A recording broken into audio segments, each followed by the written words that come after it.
Yep. Okay.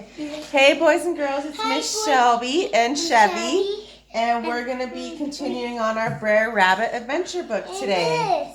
We're doing that next, okay? Here we go.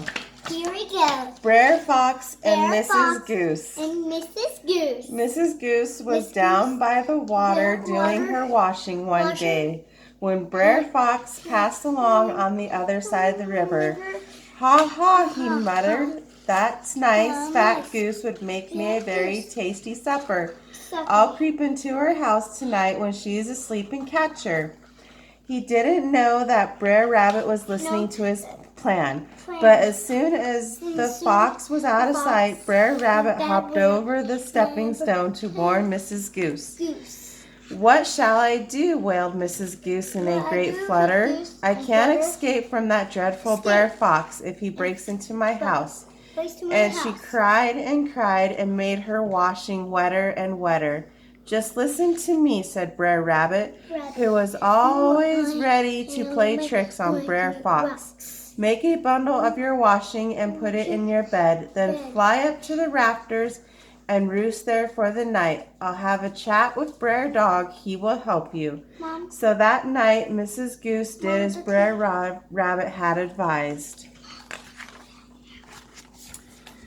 She made a big bundle of her washing and put it in her bed in a dark corner. Then she flew up to the rafters and watched rather nervously to see what would happen.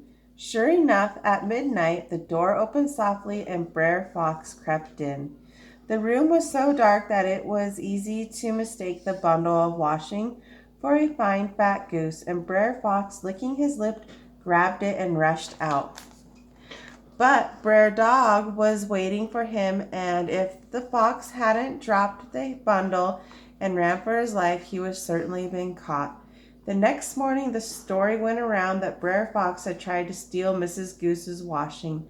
All the animals laughed and laughed to think that the fine and cunning Brer Fox had wanted to steal so silly as Mrs. Goose's washing. The moon in the pond. One evening, when all the animals were feeling friendly, they decided to go fishing together. But when they reached the pond, Brer Rabbit looked very worried. Look, he cried, the moon has fallen into the water.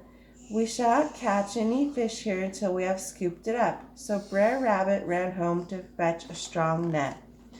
It seems to me, whispered Brer Fox, that the moon is made of gold. I am sure Brer Rabbit will try to keep it for himself, so we mustn't let him get a hold of it. When Brer Rabbit came back with the net, Brer Fox took it from him. Let Brer Wolf and Brer Bear help me, he said. You are too small to wade in the pond and pull that heavy moon from the water. This was just what Brer Rabbit had planned, so while the big animals waded into the water, Brer Rabbit and his friend Brer Tortoise crept from the other side of the pond and started fishing. Brer Fox, Brer Wolf, and Brer Bear waded deeper and deeper into the water and tried to drag the net around the moon. But of course, as it was only the reflection of the moon, they couldn't catch it. Then Brer Fox slipped and Brer Bear stumbled over him, clutched Brer Wolf, and they fell into the pond with a mighty splash. When they had struggled back to the bank, they saw Brer Rabbit and Brer Tortoise hurling away with a basket of fine fish. Tricked again, they growled. Okay, thank you for joining me, boys and girls. We'll continue next time with Brer Rabbit's adventures. Hope to see you soon. Bye.